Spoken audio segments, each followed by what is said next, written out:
Hello বন্ধুরা, আসসালামু আলাইকুম। দেশ ও দেশের বাইরে যে যেখান থেকে আমার ভিডিওটা দেখছো তাদের সবাইকে জানাই সোনাই কিচেনে স্বাগত। আজকে আমি আবারও হাজির হয়েছি তোমাদের মাঝে পুঁই শাকের পাকোড়ার একটা রেসিপি নিয়ে। এই পুঁই শাকের পাকোড়াটা আমি যেভাবে তৈরি করেছি তোমাদেরকে আজকে আমি তা দেখিয়ে দিব। এই পুঁই শাকের পাকোড়ার জন্য আমি এখানে নিয়ে নিয়েছি কিছু পুঁই শাকের পাতা। এই পাতাগুলো আমার নিজের গাছেরই।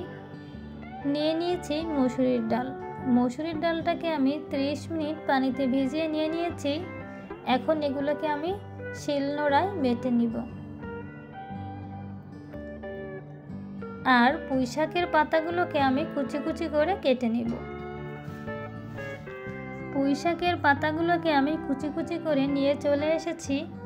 এখন এর মধ্যে দিয়ে দিচ্ছি আমি পেঁয়াজ কুচি, কয়টা কাঁচামরিচ কুচি,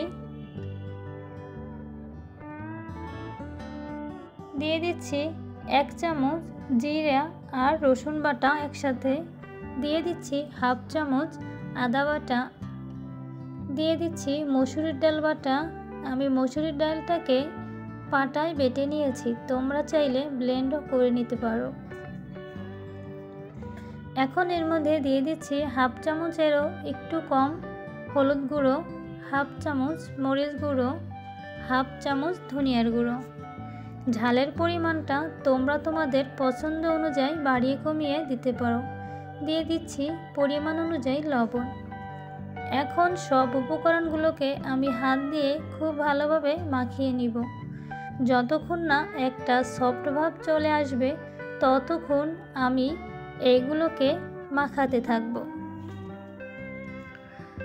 সব উপকরণগুলো আমার খুব ভালোভাবে মাখানো হয়ে গিয়েছে। এখন আমি পাকোড়ার শেপ আকারে করিয়ে দেখিয়ে দিচ্ছি তোমাদের। এভাবে আমি সবগুলোকে পাকোড়ার শেপ দিয়ে নিব। সবগুলো আমার বানানো হয়ে গিয়েছে। এখন আমি এগুলোকে তেলে ভেজে নিব।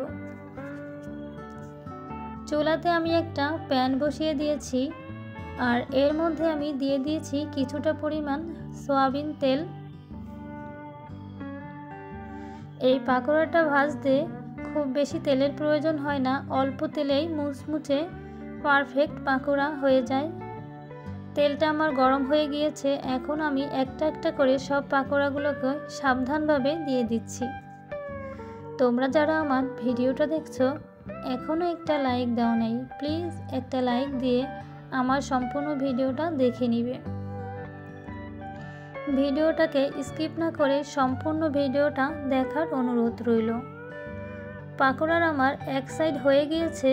এখন আমি অন্য সাইড উল্টিয়ে ভেজে নিচ্ছি। আর চুলার আঁচ অবশ্যই মিডিয়াম আঁচে রেখে পাকোড়াগুলো ভাজতে হবে, তা না হলে পাকোড়াগুলো আমার পুড়ে যাওয়ার সম্ভাবনা থাকবে। পাকোড়াগুলোকে আমি 2-1 বার উল্টে উল্টে দিয়ে আস্তে আস্তে করে সুন্দরভাবে ভেজে নিব।